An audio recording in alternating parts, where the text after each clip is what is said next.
무덤 속에 계시다가 오늘 새벽에 주님이 살아나셨습니다. 이것을 부활주일이라 그래요. 오늘 말씀의 제목이 뭐냐면 나를 더 사랑하느냐라는 거예요. 이건 주님이 물으시는 질문이에요. 금요일날 주님이 운명하시고 누가 장례를 치러야 될까를 생각하지 아니하시고 하나님은 예비해 두신 사람이 있었어요. 아리마대 유소가 밤중에 찾아왔던 니고데모가 예수님의 장례를 치르게 됩니다. 요한복음 19장 38절부터 42절에 있는 말씀을 함께 보시겠습니다. 시작! 아리마대 사람 요셉은 예수의 제자이나 유대인이 두려워 그것을 숨기더니 이 일이 빌라도에게 예수의 시체를 가져가기를 구하매 빌라도가 허락하는지라 이에 가서 예수의 시체를 가져가니라. 일찍이 예수께 밤에 왔던 니고데모도 몰약과 침량 섞은 것을 100리터쯤 가지고 온지라. 이에 예수의 시체를 가져다가 유대인의 장례법대로 그 향품과 함께 세마포로 쌌더라. 예수께서 십자가에 못 박히신 곳에 동산이 있고 동산 안에 아직 사람을 장사한 일이 없는 새 무덤이 있는지라. 이날은 유대인의 준비일이여 또 무덤이 가까운 고로 예수를 거기 두니라. 아멘. 아리마대 사람 요셉이라는 사람은 오늘 말씀에 보니까 예수님의 제자다 그랬어요. 그런데 유대인들의 두려움 때문에 그것을 숨기더니 그랬어요. 나가 예수님의 제자라는 것을 숨기고 살아가는 사람이에요. 그래서 아리마대 요셉은 왜 아리마대 요셉이냐면 아리마대라는 그 동네에 있는 요셉이라는 그런 사람이에요. 그래서 그 사람은 예수님의 제자였다. 특별히 이 사람은 산헤드린 의회 의원이었단 말입니다. 그래서 이 의원이라는 것은 산헤드린이라는 것은 어떤 그런 것을 하고 있는 것이냐면은 로마가 유대인들을 통치하기 위해서 만들어 놓은 기관입니다. 그래서 산헤드린이라는 그곳에서 예수님이 재판을 받으시잖아요. 그 후에 그는 유대인들에 의하여서 예수님의 시체를 숨진 자로 숨겼다 이거예요. 유대인들이 아리마대 요셉이 빌라도에게 그 시신을 달라고 그랬잖아요. 그렇기 때문에 아리마대 요셉이라는 사람이 예수님의 시신을 숨겨서 어디로 보냈다 이거예요. 그래서 40년 동안 형을 받아서 감옥에 들어가 감옥 생활을 합니다. 근데 감옥 생활을 하다가 부활하신 주님이 나타나고 그에게 성배를 주면서 이를 보호하는 수호자로 이렇게 삼습니다. 이 성배라는 것은 뭐냐면 거룩한 잔이에요. 이 성배로 감옥에서 살아남을 수가 있었다 이렇게 이야기합니다. 매일같이 그에게 감옥에 있을 때마다 한 마리의 비둘기가 날아와서 그에게 빵을 갖다 주었다는 게 하나씩. 감옥에서 나와서 고령의 나이에 복음을 위하여 충성을 다하다가 교회를 세우고 열심히 세워서 충성 다하다가 하나님의 복음을 위해서 이제 살다가 죽어간 사람이 아리마대 요셉이라는 사람. 할렐루야. 또 니고데모라는 사람 여러분들이 잘 알죠? 예수님을 찾아와서 밤중에 거듭남에 대한 것을 듣고 간 사람이 니고데모예요. 몰래 들어와서. 이 니고데모는 이제 전승에 하면은 그리스도의 신자가 되어가지고 유대인들에 의해 순교당했다고 이렇게 이야기합니다. 그러니까 이렇게 이름도 없고 빛도 없었던 사람들이 예수님의 시신을 장례드리며 향품으로 발라주는 그런 사명을 감당하면서 마지막까지 믿음을 지키고 복음을 위해 충성 다했던 사람들이에요. 할렐루야. 요나서 1장 17절에 있는 말씀을 보시겠습니다. 요나는 어떻게 되었는가? 요나서 1장 17절 말씀인데, 요나라는 사람이 니느웨로 이제 도망을 가죠. 니느웨 성에서 이제 하나님의 복음의 말씀을 전하라고 그래요. 근데 그곳으로 가지 않고 타시스로 도망가다가 물고기 뱃속에 들어간 그런 장본인이 요나라는 사람입니다. 요나는 선지자였습니다. 선지자. 구약성경 요나서 그 말씀이 안 나와요? 거기에 안 나오면 제가 읽을 테니까 여러분 따라서 함께 읽기 바랍니다. 여호와께서 이미 큰 물고기를 예비하사 요나를 밤낮 3일을 물고기 뱃속에 있으니라. 그러니까 요나가 도망가다가 풍랑을 만났는데 거기에서 그 요나를 던졌는데 여호와께서 큰 물고기를 예비해 놓아가지고 요나를 삼켜버린 거야. 밤낮 3일 동안 물고기 뱃속에 있느니라 그랬어요. 3일 동안. 주님은 무덤 속에 3일 동안 있는 동안에 무덤 속에 계셨습니다. 마태복음 12장 39절부터 40절에 있는 말씀을 함께 보시겠습니다. 시작. 예수께서 대답하여 이르시되 악하고 음란한 세대가 표적을 구하나 선지자 요나의 표적밖에는 보일 표적이 없느니라. 요나가 밤낮 사흘 동안 큰 물고기 뱃속에 있었던 것 같이 인자도 밤낮 사흘 동안 땅속에 있으리라. 할렐루야. 공생의 기간 동안 주님이 말씀하신 내용의 말씀이 뭐냐? 이 세대에서 표적을 구하나 선지자 요나의 표적밖에 보일 표적이 없다 이거예요. 요나가 밤낮 사흘 동안 큰 물고기 뱃속에 있었던 것 같이 나 하나님의 아들, 이 사람의 아들도 밤낮 사흘 동안 땅속에 있을 것이다 라고 이렇게 예언의 말씀을 했단 말입니다. 또 요나서 2장 10절에 있는 말씀을 보시겠습니다. 여호와께서 시작. 여호와께서 그 물고기에게 말하심에 요나를 육지에 토하니라. 육지에 토해냈단 말이에요. 요나를 삼켰는데 3일 동안 있다가 이와 같이 했던 것처럼 주님도 안식 후 첫날에 부활하셨다는 사실이에요. 요한복음 20장 1절에 있는 말씀을 보겠습니다. 시작. 안식 후 첫날 일찍이 아직 어두울 때에 막달라 마리아가 무덤에 와서 돌이 무덤에서 옮겨진 것을 보고. 막달라 마리아는 7 귀신 들린 여인이잖아요. 그런데 예수님의 시신에가 향품을 발라드리기 위해서 제일 먼저 안식 후 첫날 새벽 미명에 그 무덤가로 간 거예요. 그런데 돌의 무덤에서 옮겨진 것을 보았어요. 그리고 이 막달라 마리아는 제자들을 향하여 달려가는 거예요. 달려가서 우리 주님의 시신이 없어졌다 외치는 거예요. 마태복음 28장 6절에 있는 말씀 봅니다. 시작. 그가 여기 계시지 않고 그가 말씀하시던 대로 살아나셨느니라. 와서 그가 누우셨던 곳을 보라. 이것은 천사의 이야기예요. 천사. 그가 여기 계시지 않다.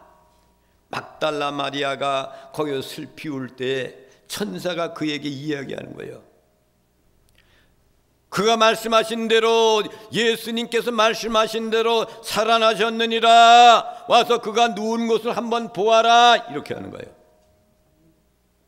여러분, 주님은 부활하셨습니다. 부활하신 주님은 우리에게 지금 물으시고 계십니다. 너는 나를 사랑하느냐? 이 질문에 여러분들은 어떻게 대답하겠습니까? 이 찬양을 한번 다 함께 찬송해 보겠습니다. 시작.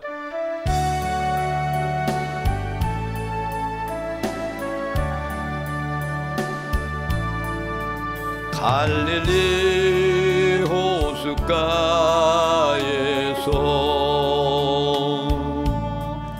주님은 시몬에게 물으셨네. 사랑하는 시몬아, 사랑하는 시몬아, 넌 날 사랑하느냐? 오 주님, 당신만이 아십니다.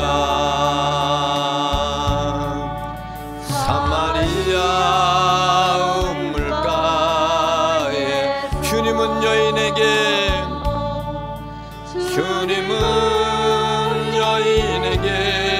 물으셨네. 사랑하는 여인아, 사랑하는 여인아, 넌 날 사랑하느냐? 오 주님, 당신만이 아십니다. 너가 나를 사랑하느냐 말씀하시니까, 오 주님, 당신이 알고 계십니다, 이거예요. 주님은 오늘 이 시간 여러분에게, 부활하신 주님이 여러분에게 말씀하십니다. 너는 나를 사랑하느냐? 부활하신 주님이 베드로를 만났을 때, 시몬의 베드로를 만났을 때 첫 마디가 하는 말씀이 뭡니까? 네가 하나님을 믿느냐? 네가 교리를 믿느냐? 네가 기도하고 있느냐? 라고 묻지 아니하고 네가 나를 사랑하느냐? 이거부터 물었어요. 내가 기도하느냐? 이걸 묻지 않았어요. 너가 나를 사랑하느냐? 이 질문이 먼저입니다. 왜 그랬습니까? 예수님께서는 사랑의 신앙의 중심이라는 것을 말씀하는 겁니다. 신앙생활하는데 사랑이 있어야만이 사명 감당할 수가 있다는 거예요. 사랑의 사명이 중심이라는 것을 그에게 깨닫게 하기 위해서 시몬 베드로에게 말씀하시는 것이, 나타나는 순간에 너 말씀을 믿느냐 소리 할 적이 없어요. 나를 믿느냐 하지 않았습니다. 너가 나를 사랑하느냐고 먼저 물으셨단 말입니다. 사랑의 사명 중심을 깨닫게 하셨단 말입니다. 그러기에 사랑 위에 신앙이 세워져야 된다는 말입니다. 사랑 위에 말씀이 세워져야 합니다. 사랑 위에 사명이 세워져야 되는 거예요. 사랑이었으면 사명 감당할 수 없어요. 사명을, 사랑이 있어야 돼요. 이 사랑은 에로스 사랑이 아니에요. 인간과 인간 간의 사랑이 아니에요. 아가파의 사랑. 하나님이 세상을 이처럼 사랑하사 독생자를 주셨으니 이 사랑이에요. 그러기에 사랑 위에 신앙이 세워져야 됩니다. 사랑 위에 말씀이 세워져야 됩니다. 사랑 위에 사명이 세워져야 됩니다. 베드로에게 말씀하시는 것이 네가 나를 사랑하느냐? 이것은 지금 우리를 향한 예수님의 영적인 질문인 겁니다. 특히 예수님은 이 질문을 통해서 우리에게 응답을 확인하고 싶어 하시는 거예요. 베드로를 만나서 너가 나를 사랑하느냐 이 질문을 하는 것은 그 사랑을 확신을 받은 다음에, 응답을 받은 다음에 사명을 주기 위해서, 네가 이 많은 사람들 가운데서도 나를 더 사랑하느냐 이거예요. 왜 이 질문을 우리에게 하실까요? 사랑을 확인하기 위해서입니다. 예수님을 사랑하는 그 마음이 얼마만큼 되는가를 확인한 다음에 사명을 줘야 되기 때문에 폴란드의 작은 마을 학교에 독일군들이 들어닥쳤습니다. 폴란드라는 것은 공산주의 국가였어요. 그런데 독일군들이 지금 도착해가지고 유대인 학생들을 잡아가기 위해서 그 학교에 들어간 거예요. 아이들은 무서워서 선생님에게 매달립니다. 선생님은 유대인이 아니었음에도 불구하고 그 유대인의 아이들을 가리키는 선생님이 사랑하는 마음으로 아이들의 손을 잡고 트럭에 같이 올라갑니다. 폴란드 선생님인데 말이에요. 이 선생님은 그 차가 어디로 가는지를 선생님은 너무나도 잘 알고 있었어요. 그런데 아이들은 차에 올라탈 때마다 울고 불고 야단입니다. 이 선생님은 아이들을 끌어안고 이야기를 하는데, 애들아, 걱정하지 말아라. 더 좋은 일이 있을 거란다. 더 좋은 세상이 너희들 앞에 있을 것이다 라고 아이들한테 안심을 시켜줍니다. 결국 선생님은 트레블렌카 강제 수용소 가스실에서 아이들과 함께 거기서 가스에 중독돼 가지고 사살되고 말았습니다. 지금도 이스라엘 나라에 가면은 야드바셈이라는 학살 기념관, 야누스 코르자크 정원에 가면은 겁에 질린 아이들의 팔로 끌어안고 있는 선생님의 조각상이 거기에 있어요. 이 선생님의 사랑이야말로 주님이 소유하는 참사랑의 실천가가 되지 않았습니까? 주님은 베드로에게 이것을 묻고 있는 거예요. 다른 사람들보다 나를 더 사랑하느냐라고 물어보시는 거예요. 여러분, 주님을 사랑하십니까? 아멘 하는 사람들은 알고 있는 것 같죠. 얼만큼 어떻게 사랑하십니까? 여러분, 교회를 사랑합니까? 여러분, 성도들 간에 서로 사랑하고 계십니까? 선생님처럼 가스실에 함께 죽어갈 만한 그 사랑을 가지고 있습니까? 아멘 했는데 같이 죽겠다 이거지. 그런 것이 이럴 때 같이 죽을 수가 있어요? 대단한 믿음이에요. 여러분 가정에서, 그리고 여러분의 일터에서, 그리고 우리 교회에서, 삶의 현장에서 순간순간 주님은 사랑을, 내용을 지금 묻고 계십니다.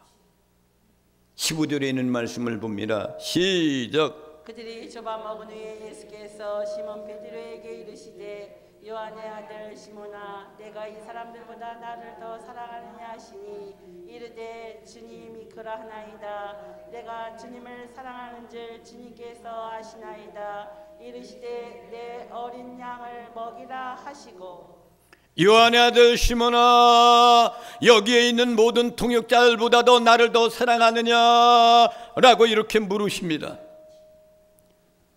사랑의 분량의 크기에 따라서 사명도 봉사할 수, 헌신할 수 있는 것을 주시기 위해서 물어보는 거예요. 사명과 봉사도 큰 겁니다. 하지만 사랑은 더 귀한 거예요. 보세요. 신명기 6장 5절에 뭐라고 말씀하셨는가?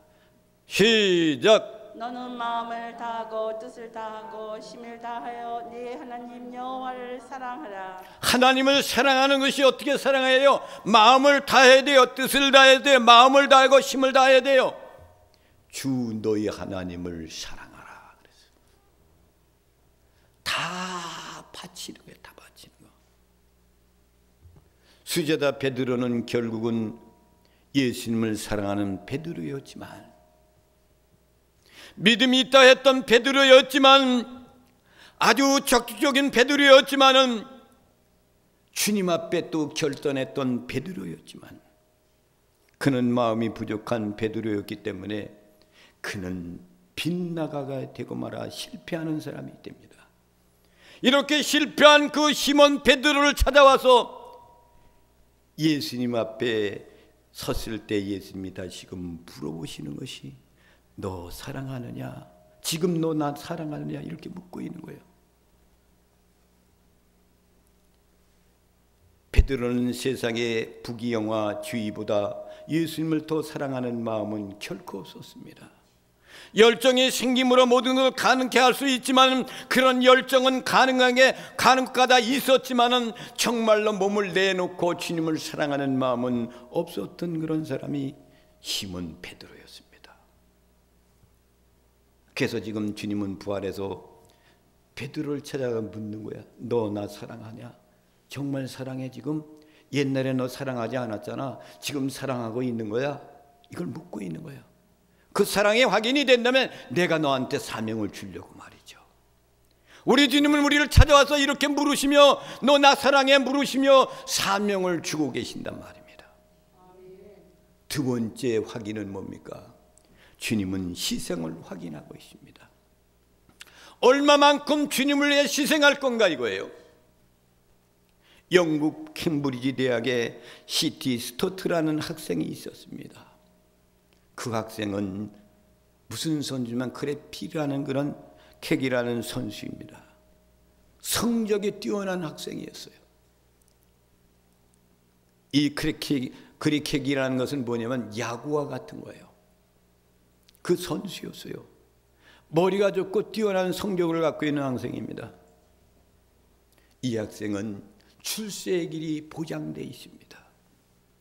그런데 어느 날 이 학생이 예배당의 집회 시간에 가서 참석하다가 예수 그리스도를 영접하게 돼요. 그리고 나서 그는 내 마음에 성령님이 불두둑하니까 예수님의 사랑이 가득하고 있으니까 아프리카 선교사로 가기로 결정을 합니다. 그리고 학교 당국에 가서 내가 이제는 아프리카의 선교사로 가겠습니다 라고 이야기하니까 학교에서는 이 학생이 너무나도 아까운 거예요. 미래가 보장되어 있고 이러한 선수를 갖고 있는 학생이 어찌 거기 가서 인생의 모든 것을 바치려 하나. 그러면서 이 학생을 권면합니다.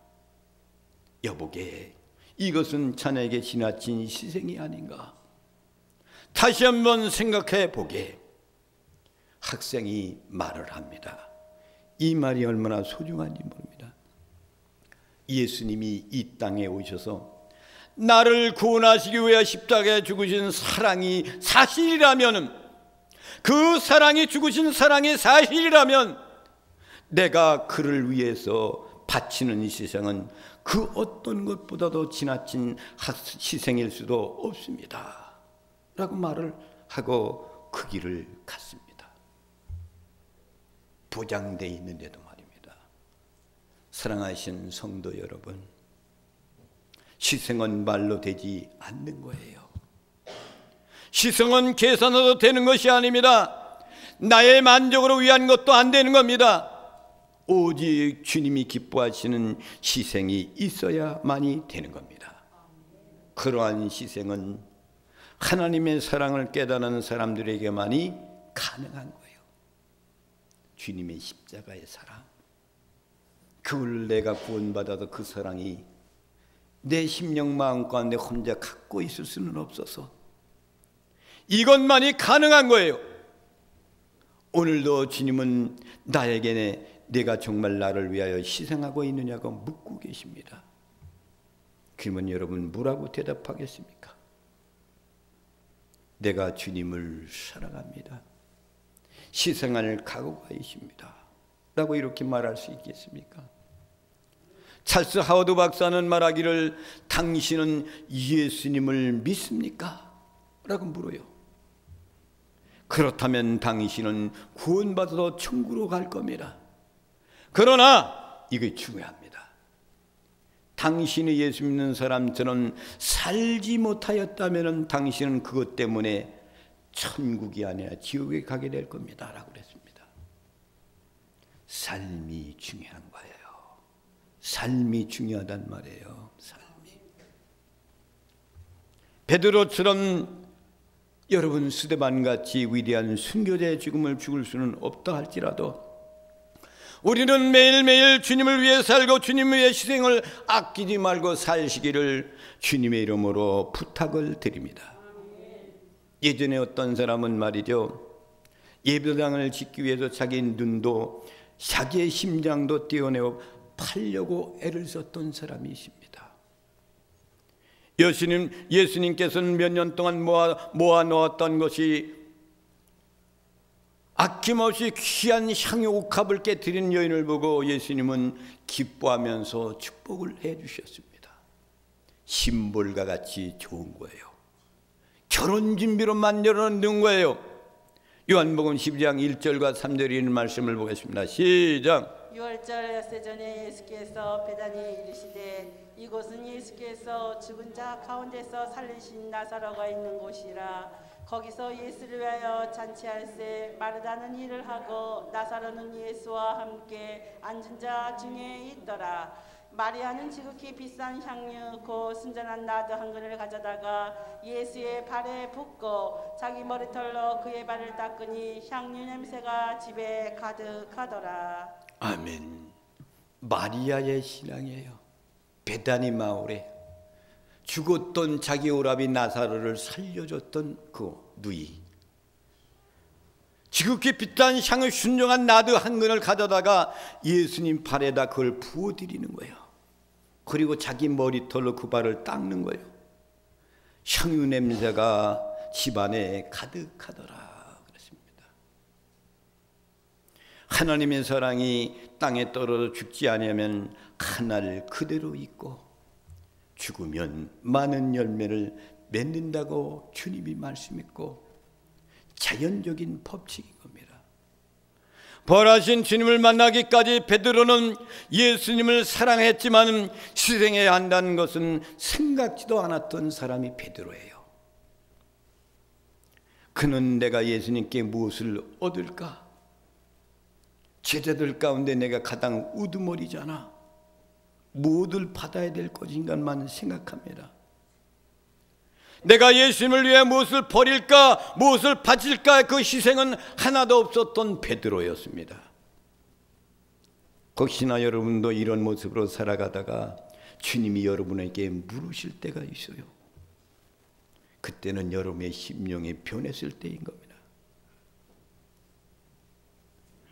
그러나 하나님의 역사에 있는 것은 반드시 희생하는 사랑이 있게 되어 있습니다. 여러분들은 주님을 위해 무엇을 희생하고 사시렵니까? 눈물을 씨를 뿌리며 희생하는 곳에 반드시 단을 거두는 기쁨의 소망이 있고 기쁨이 있는 줄 믿으시기 바랍니다. 세 번째는 주님은 사명을 확인하고 계십니다. 사명이 있어야 돼. 사명. 요즘 이런 사람이 있는지 모르겠어요. 일제시대 때 평안 산정한교회 주일날 예배에 조만식 장로님이란 장로님이 계십니다. 이 장로님은 독립운동을 하기 위해서 그 사람을 만나러 갔다가 예배 시간이 늦었어요.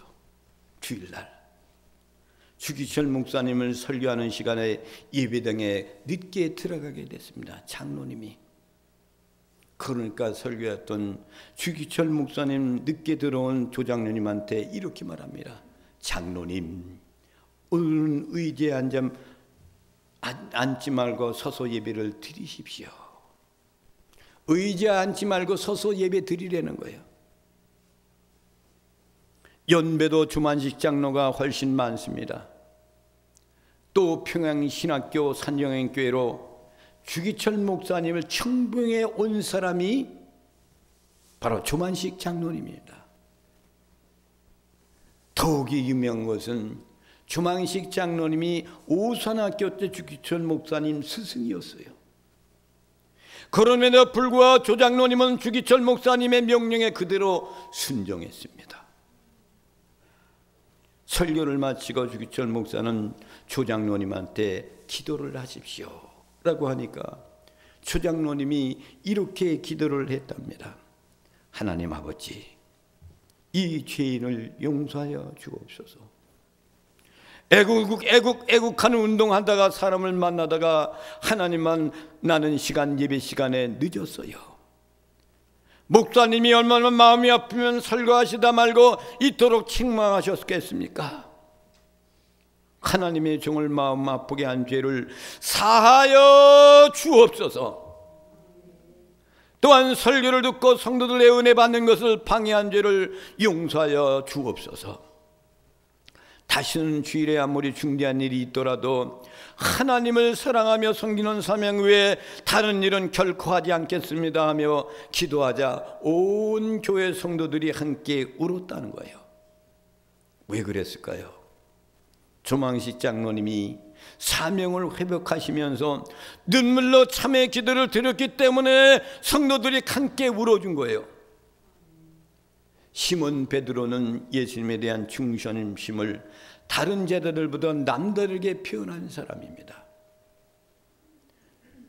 예수님을 향하여 여기에 있는 사람들이 다 주님을 버린다 할지라도 나는 절대로 주님을 버리지 않겠습니다라고 충성을 다짐했던 사람이 시몬 베드로입니다.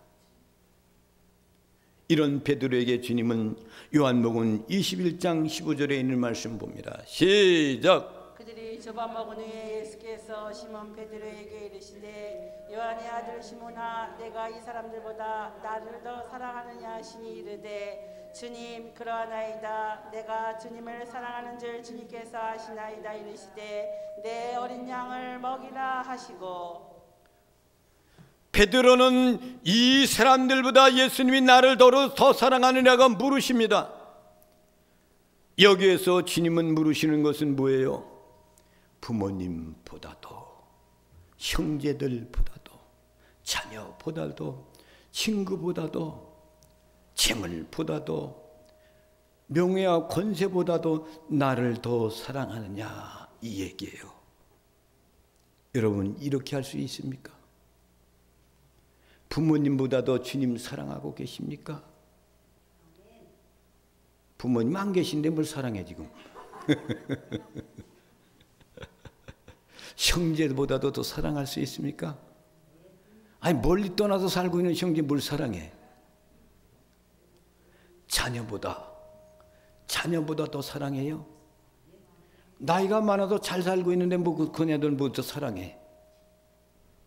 친구보다도 더 사랑합니까? 재물이나 권세 명예보다도 더 사랑합니까? 이것들보다도 주님을 사랑하지 못한다면 주님은 절대로 양을 맡기지 않는다는 거예요. 사명을 안 준다는 거예요. 그러면 내 양을 먹이라 그러잖아요. 주님은 예나 지금이나 사람의 명예 권세보다 주님을 사랑하는 사람에게 사명을 맡기시는 것을 기억하시길 바랍니다. 아무한테나 사명을 주는 것이 아니에요. 여러분 주일날 오늘 교회 여자 성도가 강아지를 안고 왔어요.